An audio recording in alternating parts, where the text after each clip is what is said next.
Bueno, ahí estamos. Aparentemente ya estoy grabando. Sí.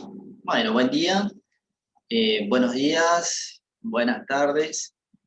Voy a tratar de ser lo más breve posible con este videíto para tratar de explicar los aspectos, digamos, si se quiere, más centrales eh, sobre la prisión preventiva. Ustedes saben que en la última clase que hemos tenido no hemos podido, digamos, avanzar sobre este tema por la actividad que veníamos realizando con anterioridad, ¿no? Entonces voy a tratar de ser, insisto, lo más breve posible. Como les digo siempre, los abogados tenemos este mal que nos gusta hablar mucho. Voy a tratar de ser lo más breve posible y pido disculpas desde ya por mis limitaciones tecnológicas que también ustedes saben que son considerables, ¿no? Bueno, si tenemos que hablar de la prisión preventiva, lógicamente esto lo vamos a volcar al caso práctico que estamos utilizando en la cátedra. Esto es, vamos a tratar de volcar esta explicación a la situación de la señora Paula Práctico, ¿verdad?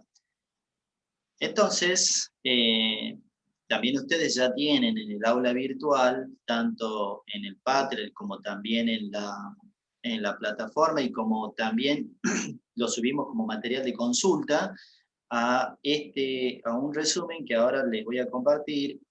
No es mi idea leerlo todo porque si no vamos a aburrir. Ahí está. Bueno, pido disculpas otra vez por mis limitaciones tecnológicas, ustedes saben que son bastantes. Para hablar de la prisión preventiva, simplemente les voy a mencionar esta cuestión, que ya se lo he manifestado en las clases, incluso también lo venimos conversando, y lo he manifestado también en el anterior video que subí, que con la ayuda doctrinaria, en este caso del doctor Clario Olmedo, también con la ayuda doctrinaria, o citando, parafraseando al doctor Eduardo Hauchen, ustedes saben que la prisión preventiva es la medida de coerción más gravosa o la más grave dentro del proceso penal. Es decir, es como la más fuerte, como la mayor medida de privación de la libertad ambulatoria de de una persona acusada, en este caso de la señora Paula Práctico, ¿no? Pero también, perdón, pero también quiero remarcarles esta idea o este concepto que también lo venimos trabajando, que es que la oportunidad para el juez de garantías o para la juez de garantías de dictar la prisión preventiva significa el primer análisis de la evidencia, digamos, va a ser la primera vez que el juez o la juez de garantías analice la evidencia que hasta el momento del pedido de la Fiscalía de la prisión preventiva se hubiera recolectado en la IPP. Insisto con esto, es muy, muy importante que tengamos presente que es el primer análisis que va a hacer el juez o la juez de garantías. Es la primera vez, es la primera oportunidad que va a tener el juez, ese tercero imparcial que es el juez de garantías, para decidir sobre el mérito de la evidencia que hay hasta ahora. Y esto significa que va a ser la primera vez que va a revisar las declaraciones testimoniales, las actas que hubiere, la historia clínica si lo hubiere, si hubiera una pericia, también la va a analizar en esta oportunidad. Pero como ustedes ya saben, para que se cite a una persona a indagatoria, y esto creo que, bueno, lo doy por sentado, me estoy refiriendo a la prisión preventiva únicamente dentro de la provincia de Buenos Aires. No, digamos, no quiero salirme de este ámbito territorial porque después vamos a ver más adelante que en Capital la prisión preventiva, con el código, digamos, que tenemos en Capital, la prisión preventiva normalmente viene como consecuencia del auto de procesamiento. Pero eso vamos a analizarlo otro día. Hoy solamente estamos hablando de la prisión preventiva y en la provincia de Buenos Aires.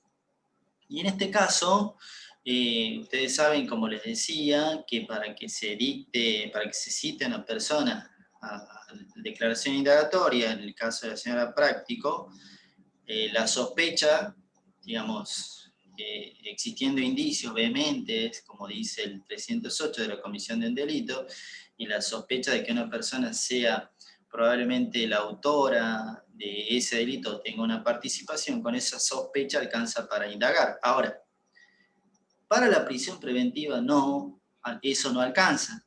Es necesario que, digamos, que el que pide la prisión preventiva logre en el juez de garantías o la juez de garantías un grado más elevado, digamos, un acercamiento mayor, como dice Hauchen, hacia la verdad, hacia lo que verdaderamente pasó. Una aproximación, de acuerdo a la evidencia, de lo que hubiera pasado. Pero esto no es todo. Además, se requiere que esta aproximación a lo que pasó, se conjugue con la desconfianza que le significa para el agente fiscal o para el agente fiscal o para el particular damnificado de que existen peligros procesales, riesgos o peligros procesales, como ya lo hemos hablado anteriormente y lo hemos hablado muchas veces en la cátedra, de que si no se detiene a Paula Práctico, que si no se dicta su prisión preventiva, los fines del proceso se van a frustrar. Para esto les voy a pedir que tengamos presente primero simplemente mencionar el artículo 9 del Pacto Internacional de Derechos Civiles y Políticos de rango constitucional, porque es un tratado de derechos humanos que luego de la reforma constitucional de 1994, ustedes saben que tiene rango constitucional, ¿no es cierto?, por imperio del artículo 75, inciso 22 de la Constitución Nacional. El artículo 9 establece la regla durante el proceso penal, y la regla debe ser la libertad. En el caso, esta regla está sentada expresamente en el artículo 144 del Código Procesal Penal de la Provincia de Buenos Aires, en el primer párrafo. Ahora, el segundo párrafo nos va a decir, está perfecto, la regla es la libertad, salvo que sea necesario para descubrir la verdad, digamos, la persona, Paula Práctico, debe estar en libertad. ¿Por qué? Porque es inocente. Salvo que sea necesario convertir la detención en prisión preventiva para descubrir la verdad, para asegurar el desarrollo del procedimiento o para la aplicación de la ley. Entonces esto es muy importante que ustedes presten atención a lo que dice el 146. Esto también ya lo hemos desarrollado, que es apariencia de responsabilidad, verificación cierta de la frustración de los fines del proceso si no se dicta la medida, proporcional entre la medida y el objeto que se pretende tutelar, y la contracautela en el caso del particular damnificado. Esto ya lo hemos explicado, y sería importante que lo estudien, que lo repasen, porque la ausencia de uno de estos requisitos va a habilitar a la defensa a solicitar el cese de la coerción. Eso lo vamos a explicar en otro video aparte. Seguramente lo va a explicar Pau. Pero la ausencia de uno de estos requisitos va a habilitar a la parte defensora a solicitar lo que se llama el cese de la coerción. Pero pasamos rápidamente.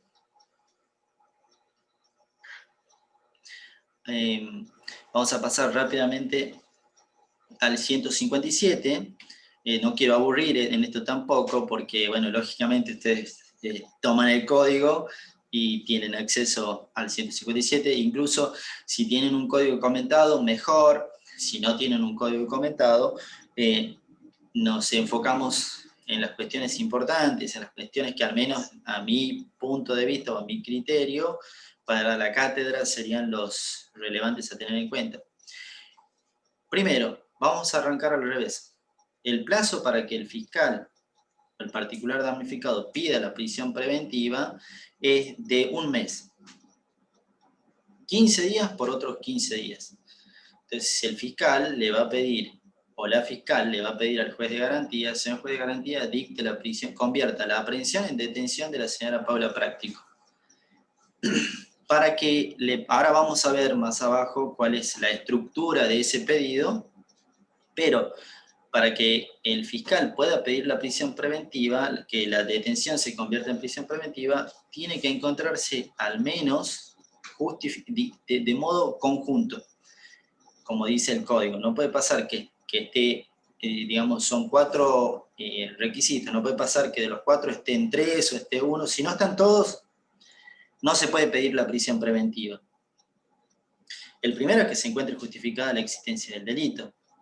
Digamos, si estamos investigando la muerte de alguien, en este caso se está investigando la muerte del señor Chicho Loro, y si el señor Chicho Loro aparece, entonces, bueno, al menos la calificación no va a ser homicidio, o al menos en grado consumado.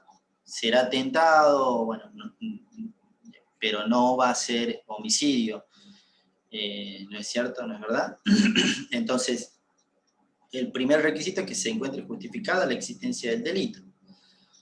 Digamos que exista evidencia que demuestre, al menos hasta ese momento, que el hecho ha acontecido y que en principio todo indica que estamos en presencia de un delito. Segundo, que se le haya recibido declaración indagatoria o declaración en los términos del 308 a la señora Práctico. ¿Por qué? Porque en esa declaración la señora Práctico va a tomar conocimiento de cuál es la imputación en su contra. Y si esto no se hubiera, digamos, llevado a cabo, la defensa podría lícitamente solicitar la nulidad. ¿Por qué? Porque hace a la intervención necesaria del imputado y su participación dentro del proceso, ¿no es cierto? Entonces, el segundo requisito tiene que estar, es muy, muy importante que esté, porque ese va a ser el momento que la señora Práctico va a conocer la imputación. Bueno, ustedes me dirán, bueno, pero ella ya sabe lo que hizo, o ya sabe lo que no hizo. Es cierto, pero tengamos presente que lo que no existe en el expediente, no existe en el mundo real. Lo que no prueban los autos, no existe en el mundo real. De modo que, si por más que sepamos que ha acontecido un hecho y no está investigado, o si está investigado, la evidencia no demuestra que hubiera pasado, no ha pasado. ¿Por qué? Porque la justicia penal lo que pretende precisamente es esto, hacer, como nos decía Hauchen, ¿no? Una aproximación a la verdad, a tratar de reconstruir lo que ha pasado, ¿no es cierto? Entonces es muy importante que se haya indagado al imputado o a la imputada, en este caso al señor Práctico. Como tercer requisito, el 157 nos pide que existan elementos de convicción suficientes o indicios vehementes para sospechar que el imputado o la imputada sea probablemente el autor, o por lo menos tenga una participación en el hecho. Porque si no existieran estos indicios, al menos, y no tendríamos por qué tenerla detenida, supongamos. La detención apunta al señor Cresto Javier y de repente toda la evidencia indica que fue la señora Práctico, entonces no tendríamos por qué tener detenido al señor Cresto Javier, ¿no es cierto? Y finalmente, el 157 nos va a decir que tienen que darse los presupuestos para que se deniegue la excarcelación. Ustedes saben que la excarcelación en la provincia de Buenos Aires, y en esto los invito a leer el 169 del Código Procesal Penal, si el delito tiene una pena que no supera los 8 años, es excarcelable. Supera los 8 años, no es excarcelable para la provincia de Buenos Aires. Entonces, ¿qué nos va a sugerir o qué nos indica el 171? Nos indica que, en principio, el delito no es excarcelable, puede que no sea excarcelable, ya sea porque supera los 8 años, como es el caso práctico que les hemos pasado, o puede pasar que, pese a que no supera los 8 años, el imputado tenga antecedentes, el imputado esté sujeto a otro proceso, o el imputado se haya comportado de modo tal que evidencie la existencia de riesgos o peligros procesales. Bueno, esto ya lo mencioné. El juez de garantías tiene 5 días para disponer la prisión preventiva o no. luego de que el fiscal, el agente fiscal o el particular damnificado le solicitan la prisión preventiva. Pero tengan presente, es muy importante que tengan presente que esto que les decía, que es la primera oportunidad de mérito. ¿Por qué tenemos que tener presente que es la primera oportunidad de mérito? Porque acuérdense que, como les explicamos en la cátedra, también hasta el momento del dictado de la prisión preventiva, la defensa, puede solicitar la falta de mérito. Y en esto los invito a la lectura del artículo 320 del Código Procesal Penal Provincial. Es decir, antes que el juez dicte la prisión preventiva, o la juez de garantías, o el juez o la juez dicte la prisión preventiva, le podemos pedir la falta de mérito. Puede pasar que los pedidos ingresen en forma conjunta, porque también la falta de mérito va a ser una oportunidad de mérito, digamos, va a ser la posibilidad del juez de garantías de revisar la evidencia que hay hasta ese momento, ¿no es cierto? No es obligatorio para la defensa solicitar la falta de mérito, esto puede tener que ver con una cuestión de estrategia de la defensa o no. Esto lo vamos a pasar. Sí, en el 171 hay una cuestión, tal vez una interpretación, y esto lo voy a decir, digamos, mía, seguramente van a encontrar una biblioteca que comparta lo que voy a decir y otra biblioteca que no.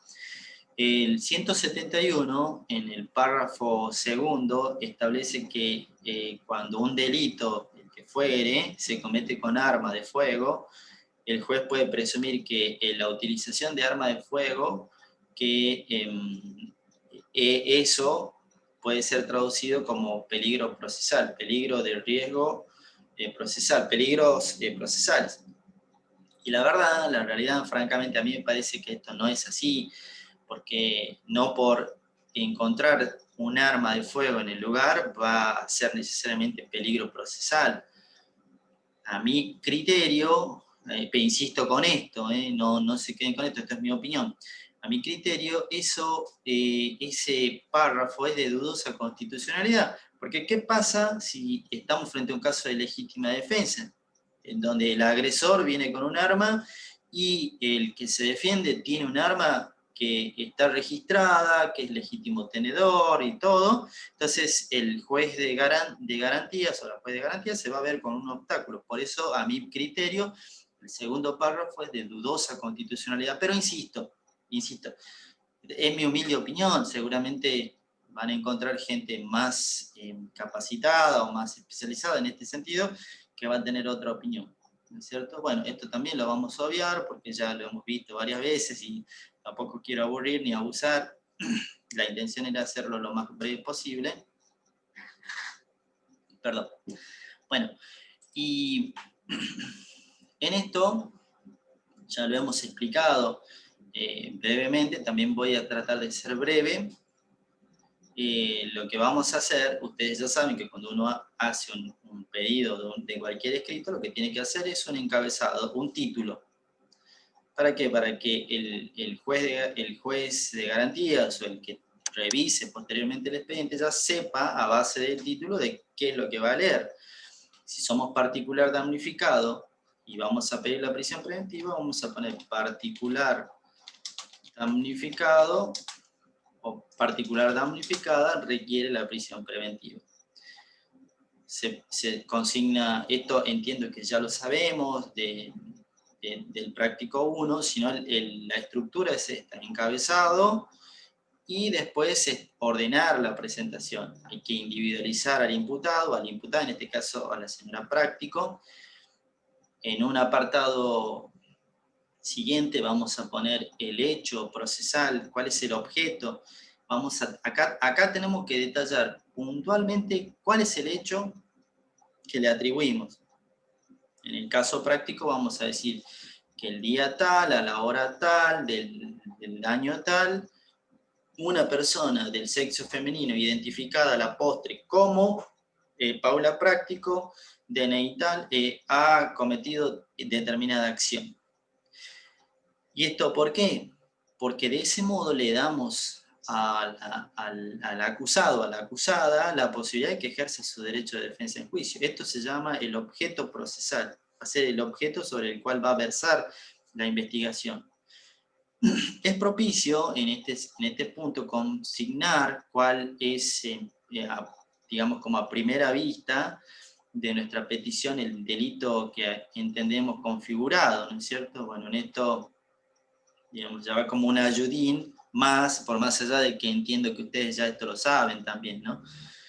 En un apartado siguiente lo que vamos a hacer es consignar, solamente consignar, nombrar cuáles son los elementos de prueba que tenemos, cuál es la evidencia que hemos recolectado hasta el momento para pedir la prisión preventiva.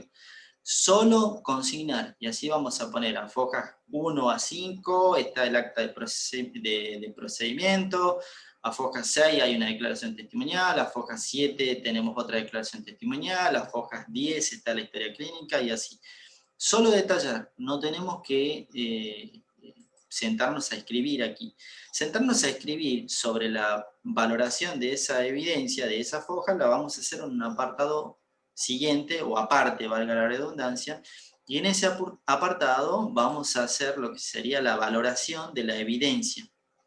Entonces, aquí vamos a explicar, transcribir el acta de procedimiento y vamos a poner lo que a nosotros como fiscales o como particular damnificados, ese acta de procedimiento nos significa.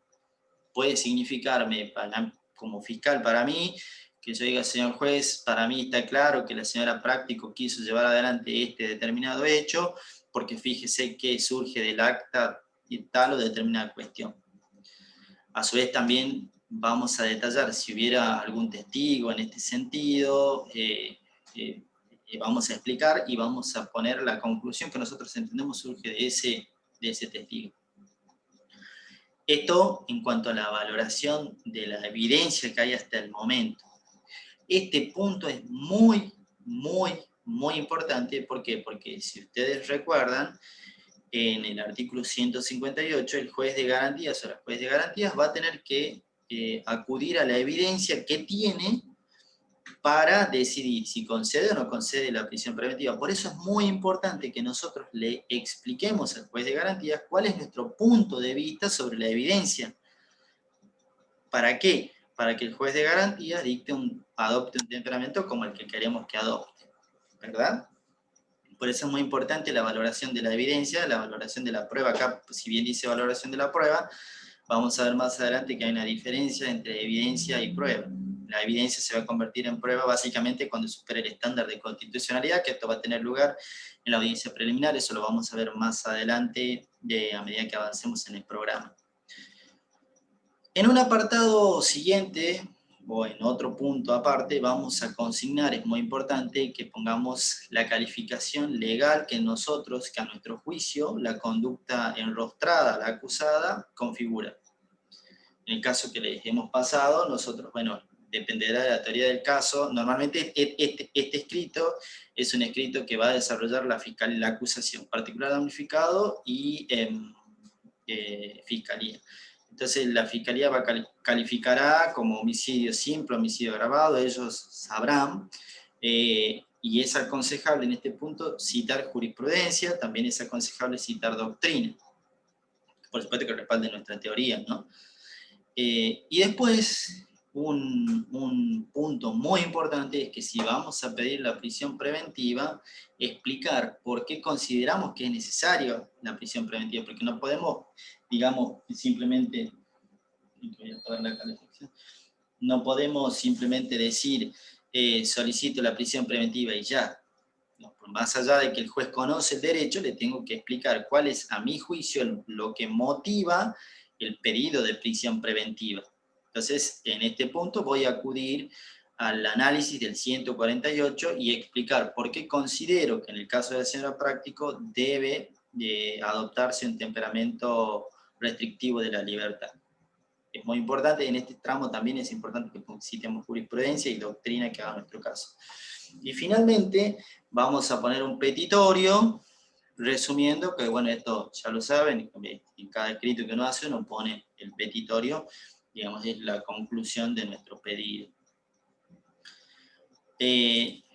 Muy importante, esto lo hemos explicado en el video, no en un video anterior que ya está subido a la plataforma, así que en la audiencia preliminar es, digamos, aconsejable. También les he explicado la vez pasada, en el otro video, que se animen a las audiencias, porque es la única vez, donde el defensor o la defensora es abogada, porque insisto con esto, los animo a que empiecen a tratar en la medida que puedan, disfrutar de las audiencias, porque entre una audiencia y otra, si son defensores, si son defensoras, el detenido, el familiar del detenido, y se acuerda de nuestra madre, se acuerda de nuestra familia, entonces hay que en el momento de las audiencias disfrutarlo.